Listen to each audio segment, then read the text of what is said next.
Karnataka rave పార్టీకి సంబంధించి మా ఎగ్జిక్యూటివ్ మెంబర్ మాణిక్ స్పందించారు. నిజ నిర్ధారణ కాకుండా ఎవరిపై ఎలాంటి చర్యలు తీసుకోలేమన్నారు. గతంలో ఇలాంటి ఘటనలు జరిగినప్పుడు మా బృందం కఠిన నిర్ణయాలు తీసుకుందన్నారు. ఇప్పుడు కూడా నిజాలు తెలితే కఠిన చర్యలు తప్పవంటున్న మా ఎగ్జిక్యూటివ్ మెంబర్ మాణిక్ తో మా ప్రతినిధి Babitha face to face. Telugu సినీ పరిశ్రమలో రేవ్ పార్టీ కల్చర్ రోజు రోజుకి పెరిగిపోతూనే ఉంది. అది మనం రెగ్యులర్గా చూస్తూనే ఉన్నాము. అయితే నిన్నటికి నిన్న హేమ రేవ్ పార్టీలో కనిపించిందని బెంగళూరు పోలీసులు అయితే చెప్తున్నారు. అయితే దీనిపైన మరింత విషయాన్ని మనకి తెలియజేయడానికి మా అసోసియేషన్ ఎగ్జిక్యూటివ్ మెంబర్ మాణిక్ గారు మనతో పాటు ఉన్నారు. వారితో మాట్లాడి వారి మాటల్లోనే తెలుసుకుందాము. మాణిక్ గారు చెప్పండి, కర్ణాటక పోలీసులు హేమ గారు రేవ్ పార్టీలో దొరికారు అని చెప్తున్నారు, కానీ ఆవిడ మాత్రం పోస్టులు రిలీజ్ చేస్తూ వీడియోలు రిలీజ్ చేస్తూ ఉన్నారు. దీని గురించి మీరు ఏమంటారు? శ్రీకాంత్ గారు ఉన్నారు, మన హేమ గారు ఉన్నారు అని టీవీ వాళ్ళు చెప్పడము ప్రొపగండగా ఒకటి కావడం అన్నది జరుగుతున్నది. అయితే నిజం తేలింది మనం ఎవరిని నిందించడము పద్ధతి కాదు. అయితే ఈ విషయంలో నిజంగా ఆవిడ తప్పు చేసి దొరికింటే ఆవిడతో మాట్లాడి అవును వచ్చిందని నిరూపించాలి. కానీ వచ్చి వెళ్ళిపోయిందంటే చిరంజీవి గారు, నాగార్జున గారు వచ్చి వెళ్ళిపోయారని అబద్ధాలు చెప్పడానికి కూడా అవకాశం ఉంటుంది. అంత పెద్దవాళ్ళు కూడా అది తప్పు. అది నిజ నిర్ధారణ అయ్యి రేపు పొద్దున వాళ్ళు లిస్టులో ఎఫ్ఆర్ఐలో వాళ్ళ పేర్లు ఉండి వాళ్ళు దొరికితే అప్పుడు అనడంలో అర్థం ఉన్నది. ఏమీ లేదు, సినిమా వాళ్ళు దొరికారు, టీవీ వాళ్ళు దొరికారు, అది ఏంటంటే ఎక్కడ వాళ్ళు దొరికారు, ఎవరు దొరికారు చెప్పాలి కదా. అది బెంగళూరు పోలీసులు కూడా మనకు ఒక ఫోటో అనేది రిలీజ్ చేశారు. అదే డ్రెస్లో హేమ గారు ఒక వీడియో చేసి రిలీజ్ చేశారు. దానికి మీరేమంటారు? అమ్మా, డ్రెస్సులతోటి మన మనిషిని గుర్తుపట్టేటట్టు ఉండదు. అందరూ వేస్తారు. ఇప్పుడు ఇదే డ్రెస్సు మంచోడు వేస్తాడు, చెడ్డోడు వేస్తాడు, దొంగ కూడా వేస్తాడు. అలా అని చెప్పేసి నన్ను నిందిస్తే అవుతుందా? కాదు. అది ఎవరు ఏమున్నా ముఖము కనబడాలి. నిజంగా ఎఫ్ఆర్ఐలో వాళ్ళ పేరు ఉంటే అది అవుతుంది. 140 మందిని అరెస్ట్ చేశాము, కొంతమంది వెళ్ళిపోయారు, అందులో ఏమో కూడా వచ్చి వెళ్ళిపోయిందంటే అది పద్ధతి కాదు. దొరికిన వాళ్ళ పేర్లు చెప్పండి, దాని మీద చూపించండి, ప్రూఫ్ చేయండి, అప్పుడు మేము ఒప్పుకుంటాము. మా అసోసియేషన్ అన్నది ఎవరికి ఏమి కాదు. తప్పు చేసి పోలీసు ఒకటి శిక్షనే కానీ ఎఫ్ఐఆర్లో వాళ్ళ పేరు కిట అలా ఉంటేనే కానీ మేము చెప్పగలుగుతాం. అంతేగాని ఊరికే టీవీలలో చూసి అక్కడ చూసి ఒకరి మీద నింద వేయడము, ఒకరి మీద తూలనడం అంటూ జరగదు. అది ఓకే. అంటే ఇప్పుడు మా అసోసియేషన్ మెంబర్గా హేమ గారు కూడా కొనసాగుతున్నారు. సో దీని తర్వాత ఎలా ఉండబోతుంది అంటున్నారు? చర్యలు ఏమైనా మీరు తీసుకోవాలనుకుంటున్నారా దీనిపైన?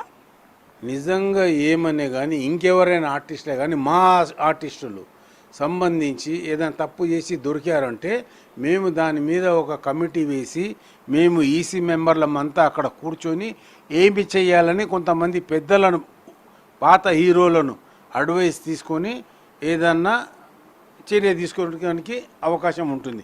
అంతేగాని ఏది నిరూపణ లేనిది గాలి మాటలకు మేము స్పందించము.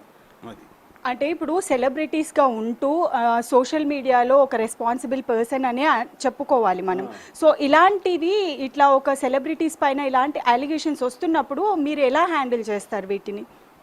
ఇలాంటివి రాకూడదనే గతంలో విష్ణుబాబు గారు, మోహన్ బాబు గారు, మా ఈసీ కమిటీ అందరు కమిటీ మెంబర్ 26 మంది పెద్దలను తీసుకొని అన్ని యూట్యూబ్ ఛానళ్లను, కొంతమంది పెద్ద ఛానళ్లను కూడా మేము వ్యతిరేకించడము ఇది పద్ధతి కాదు, మీరు లేనిపోనివన్నీ రాస్తున్నారు, మీ మీద క్రిమినల్ కేసులు వేసి మిమ్మల్ని కోర్టుకు గుంజుతాము అని విష్ణుబాబు గారు స్పష్టంగా చెప్పారు. ఒకరిని కడుపు మార్చి ఒకరిని ఇంట్లో బ్లేమ్ చేసి వాడికి పిల్లలు, పెళ్ళాము, వాళ్లకు భార్యాభర్తలు అంత గొప్పగా ఉంటారు.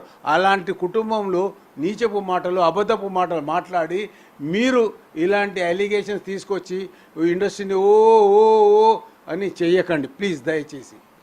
అయితే ప్రస్తుతం మా ఎగ్జిక్యూటివ్ మెంబర్గా ఉన్నారు హేమ. ఒకవేళ నిజ నిర్ధారణ జరిగి ఇందులో తను కూడా పాలు పంచుకున్నారు అని తెలిస్తే మీరు ఎలాంటి చర్యలు తీసుకోబోతున్నారు? అప్పుడు మేము మా కమిటీ కొంతమంది ఇండస్ట్రీకి సంబంధించిన పెద్దలను కూర్చున్నబెట్టి ఏం చేద్దామని ఆలోచించి వాళ్ళ మీద యాక్షన్ తీసుకోవడం జరుగుతుంది. ఇంతకు ముందు మాకు వ్యతిరేకంగా ఎలక్షన్ కాగానే కొత్తగా నటుడు అయ్యాడు, అతనికి ఏదో కావాలి, మాను ఏదో చేయాలి గొప్పగా, మాలో నేను కూడా ఒక గొప్పతనం చేయడం ఆనందంతో ఉడుకు రక్తంతో అతను ఇంకో ఓల్డ్ ఆర్టిస్టు ఆవిడ ఇద్దరు కలిసి అందరిని తిట్టడము, ఓ అది ఇది మా ఏదేదో మాట్లాడారు. అమ్మ మీరు మాట్లాడడం అది పద్ధతి కాదు. ఇది మంచి కాదని వాళ్ళకు నోటీసులు పంపించాం. వాడికి జవాబు చెప్పమంటే మళ్ళీ టీవీకి ఎక్కి మళ్ళీ తిట్టడం మొదలుపెట్టారు. వాళ్ళని సస్పెండ్ చేశాము. 4 ఏళ్ళైతే వాళ్ళని సస్పెండ్ చేసి ఇంకా 4 ఏళ్ళైనా వాళ్ళను తీసుకునేది లేదు.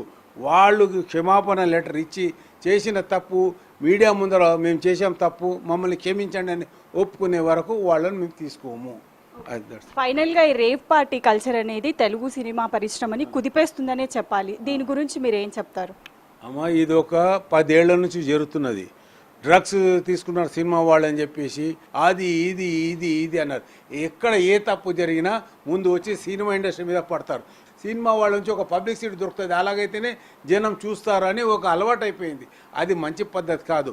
ఇన్ని రోజులు ఒక 5 ఏళ్ళు గొడవ జరిగి అంత సోకాడు నోసులు పట్టించారు, అందరు తీసుకుంత చివరికి ఏం చేశారు, డ్రగ్స్ కేసు కొట్టేశారు.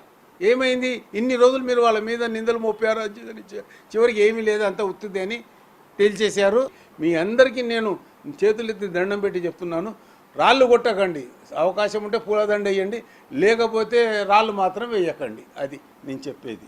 నిజ నిర్ధారణ కాకముందే ప్రతి ఒక్కరూ ఇలాంటి అలిగేషన్స్ పెట్టొద్దని, ఒకవేళ నిజంగానే ఇలాంటివి ఏవైనా జరిగితే తప్పకుండా మా ఎగ్జిక్యూటివ్ మెంబర్గా మాణిక్ రావు గారే కానివ్వండి, మా అసోసియేషన్ కానివ్వండి, ఏదైనా తప్పకుండా కఠిన చర్యలు తీసుకుంటామని తెలియజేస్తున్నారు. వీడియో జర్నలిస్ట్ నరసింహతో బబిత, బిగ్ టీవీ, హైదరాబాద్.